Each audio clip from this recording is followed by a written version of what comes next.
صعدونا في الدنيا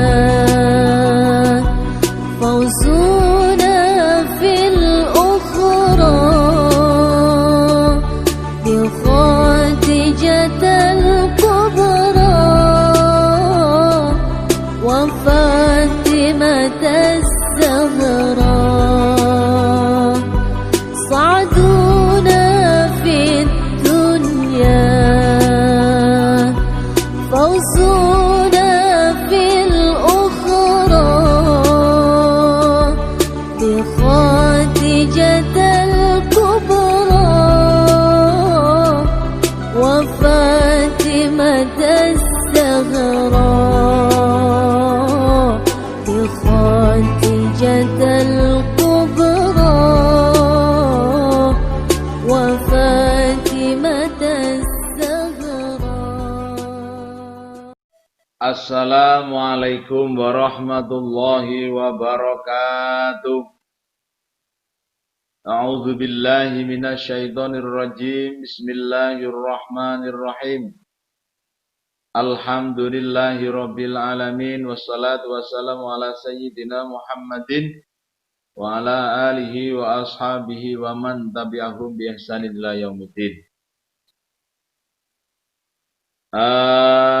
Anak-anak semuanya, Ustadz yakin kalian semuanya tentu dalam keadaan baik-baik saja, dalam keadaan selalu sehat, dalam keadaan selalu semangat untuk belajar. Juga senantiasa dalam keadaan yang selalu punya semangat untuk membiasakan diri hidup sehat. Baiklah anak-anak semuanya, sebelum kita memasuki materi pada kesempatan kali ini, tentu kita senantiasa haturkan, panjatkan rasa syukur kepada Allah Subhanahu wa taala, di mana kita semuanya masih senantiasa mendapatkan kenikmatan anugerah yang luar biasa dari Allah Subhanahu wa taala, utamanya adalah anugerah yang berupa sehat, yang berupa kenyamanan. Nah, ini merupakan anugerah terbesar dari Allah Subhanahu wa taala. Oleh karena itu, semoga kita senantiasa bisa memanfaatkan anugerah sehat ini untuk senantiasa selalu berbenah diri, selalu untuk mau dan semangat untuk belajar agar kita mendapatkan ilmu yang bermanfaat, dan pada akhirnya kita semua termasuk orang-orang yang dicintai oleh Allah Subhanahu wa taala. Anak-anak semuanya, pada kesempatan kali ini kita akan belajar bersama tentang hukum bacaan mim sukun. Nah, kita akan belajar tentang hukum bacaan mim sukun, di mana ini semuanya merupakan bagian daripada ilmu tajwid, di mana ilmu tajwid itu ilmu yang menjelaskan tentang bagaimana cara membaca Al-Quran yang baik dan benar.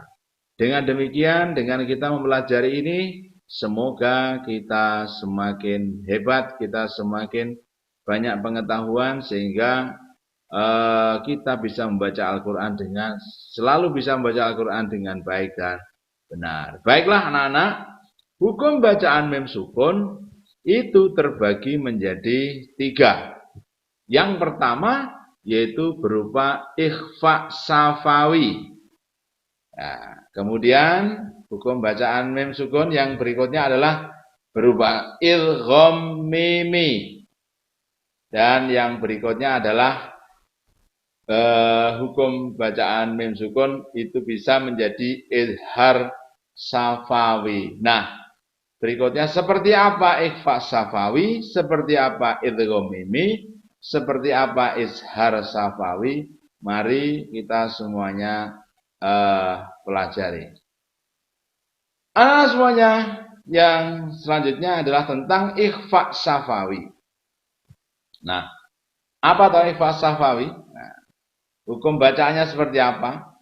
Hukum bacaan ikhfa syafawi adalah yaitu apabila ada mim sukun atau mim mati, mim berharokat sukun bertemu dengan huruf ba. Ya, itu hukum bacaannya ikhfa syafawi, yaitu apabila terdapat mim mati atau mim sukun bertemu dengan huruf ba, maka hukum bacaannya adalah disebut dengan ikhfa syafawi. Kemudian cara membacanya adalah harus dibunyikan samar-samar. Namanya ikhfa itu artinya samar. Maka ikhfa syafawi, nah ikhfa samar, maka di situ harus dibunyikan samar-samar di bibir dan didengungkan. Artinya bacaannya sedikit mendengung. Mim mati bertemu dengan ba. Contoh pada lafaz yang pertama ini. I'tasim billah. Jadi didengungkan. I'tasim billah. Didengungkan di bibir. Nah, dibaca samar, kemudian didengungkan. Nah, sama-sama di bibir. I'tasim billah. Berikutnya. Ini pada lafal tarmihim bihijarah didengungkan. Tarmihim bihijarah. Nah, itu contohnya. Kemudian contoh yang berikutnya. Nah, pada lafal inna rabbahum bihim. Mim mati bertemu dengan ba. Dibaca samar-samar di bibir dan didengungkan. Jadi tidak boleh sekedar dibaca misalnya yang tasim billah tarmihim bihijarah inna rabbahum bihim. Nah, itu namanya enggak didengungkan. Jadi harus didengungkan. Yang tasim billah i'tasim billah tarmihim bihijarah. Nah, itu kurang tepat. Tepatnya adalah tarmihim bihijarah inna rabbahum bihim. Nah, seperti itu contohnya. Berikutnya yaitu hukum mim sukun yang berupa idgham mimi. Hukum bacaan idgham mimi adalah apabila mim sukun bertemu dengan mim yang sejenis. Tadi ikhfa syafawi mim bertemu dengan ba. Nah, kalau idgham mimi maka mim sukun bertemu dengan mim yang sejenis. Cara membacanya adalah seperti menyuarakan mim rangkap atau ditasdidkan dan wajib dengung. Jadi catatannya adalah seperti menyuarakan mim rangkap. Nah, atau ditasdidkan di samping rangkap atau tasdid maka harus wajib dengung. Idgham mimi sering pula disebut dengan idgham mutamatsilain. Contoh, nah, lakum, nah, dengung, mim bertemu dengan mim. Lakum ma sa'altum in kuntum mu'minin. In kuntum mu'minin. Jadi enggak boleh baca in kuntum mu'minin. Tum, nah, dengung begitu. Tum, dengung. Yang awal juga demikian. Berikutnya, walakum ma kasabtum. Nah, jadi walakum kum ma kum. Nah, mendengung. Ulangi lagi contoh yang awal. Maaf, Kak, sedikit batuk. Nah, contoh yang pertama, perhatikan baik-baik. Harus mem seperti memnya rangkap dan atau tasjid, kemudian juga harus wajib dengung. Perhatikan baik-baik. Lakum ma sa'altum. Berikutnya, in kuntum mu'minin walakum ma kasabtum. Nah, seperti itu. Kumma. Nah, tinggi ya. Tum mu'minin. Lakum ma. Nah, seperti itu. Nah, itulah yang disebut dengan idgham mimilah. Mudah sekali kan? Nah, kemudian untuk berikutnya tadi hukum bacaan mim sukun yang pertama adalah ikhfa syafawi, kemudian idgham mimi, kemudian yang ketiga yaitu izhar syafawi. Nah, izhar syafawi. Seperti apa? Hukum bacaan izhar syafawi. Nah, hukum bacaan izhar syafawi adalah apabila ada mem mati atau mem sukun, mem mati bertemu dengan huruf selain mem dan ba. Nah, maka itu namanya izhar syafawi. Ketika ada mem mati bertemu dengan huruf sakliyane mem karo ba, cara basa Jawane ngono. Ya. Mem mati bertemu dengan huruf selain mem dan ba. Nah, perhatikan.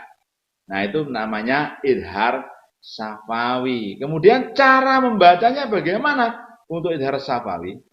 Cara membacanya adalah bunyinya mem, bunyi mem disuarakan dengan terang dan jelas tanpa berdengung di bibir dengan mulut tertutup. Nah, idhar itu artinya kan terang, idhar itu artinya jelas. Maka ini tidak ada dengungnya. Nah, tanpa berdengung, tempatnya di bibir dengan mulut tertutup. Nah, itu namanya idhar syafawi. Contoh, kuntum ta'lamun, kuntum ta'lamun, tum tak. Nah, tum ta'lamun ini. Ya. Tum tak. Nah, jadi nggak usah dengung, langsung kum. Nah, ini kan ikhfa. Kuntum ta'lamun. Alam taro. Alam taro. Nah, sini. Alam taro. Jadi jelas. Terang. Alam taro. Nah, jadi nggak boleh dibaca alam taro. Nah, itu salah.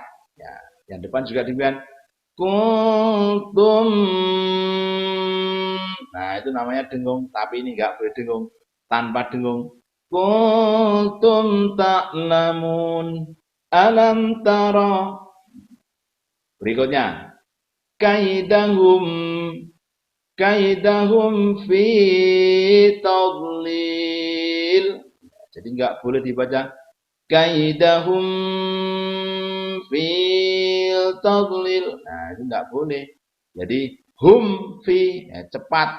Hum fi jelas. Kaidahum fi tadlil. Nah, saya ulangi sekali lagi. Contoh dari izhar syafawi.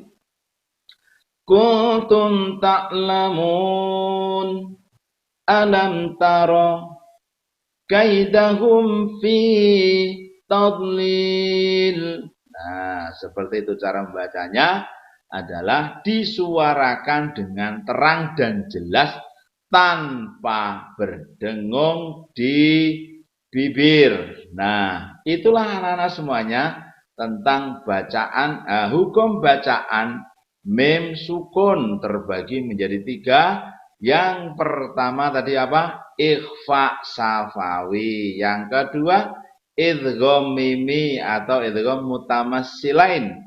Yang ketiga adalah izhar syafawi. Nah, itu anak-anak yang bisa Ustaz sampaikan. Tidak lupa Ustaz selalu berpesan kepada kalian semuanya. Yang pertama, jaga sholat 5 waktu dengan baik. Berikutnya, dalam masa pandemi ini kita harus selalu senantiasa membiasakan diri hidup bersih, hidup sehat, agar kita selalu sehat. Nah, termasuk bukan kita saja, keluarga kita semuanya juga selalu sehat. Berikutnya juga, Ustadz selalu berpesan, kalian jangan pernah berani kepada kedua orang tua. Tetapi harus selalu berbakti dan taat kepada kedua orang tua. Semoga kita semuanya menjadi orang-orang yang berilmu, menjadi orang-orang yang sukses, menjadi orang-orang yang mendapat kesenangan, kebahagiaan, baik di dunia sampai di akhirat. Amin ya robbal alamin. Demikian, ada kurang lebihnya mohon maaf. Wassalamualaikum warahmatullahi wabarakatuh.